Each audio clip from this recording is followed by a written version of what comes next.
আসবেন ব্রাহ্মণদের হাতে দান করুন, দান বিফলে যাবে না, দান বিফলে যাবে না, দান মুক্ত হচ্ছে দান করুন, দান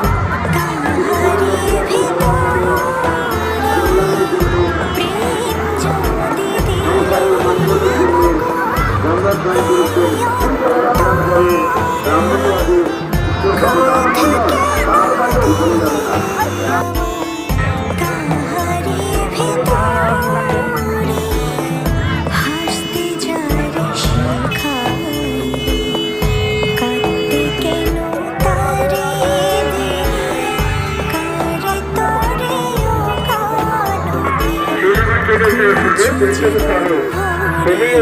সবার মঙ্গলের জন্য ব্রাহ্মণের হাতে 800 টাকা প্রদান করলেন।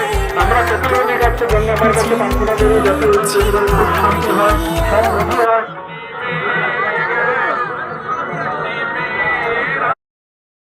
তাই নাতি নাতনি ছেলে ভুলি সবার মঙ্গলের জন্য গঙ্গা মায়ের কাছে প্রার্থনা করব, আপনাদের যাত্রা শুভ হোক।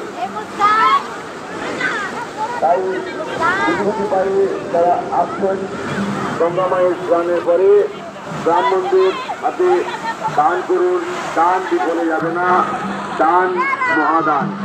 তাই মুক্ত হস্তে দান করুন আপনাদের মঙ্গল কামনার জন্য। মায়ের নাম বলো? মানিক সরকার। কোথা থেকে? বাবুয়ার দিকে এসছেন মানিক সরকার। ওনার শরীর যেন ভালো থাকে এবং ছেলে পুলে নাতি নাতনি সবাই যেন মঙ্গল থাকে, তাই গঙ্গা মায়ের কাছে প্রার্থনা করছি ওনার যাত্রা শুরু হোক, আবার সামনে বছর যেন উনি আসতে পারে, এইটুকু কামনা করবো মায়ের কাছে।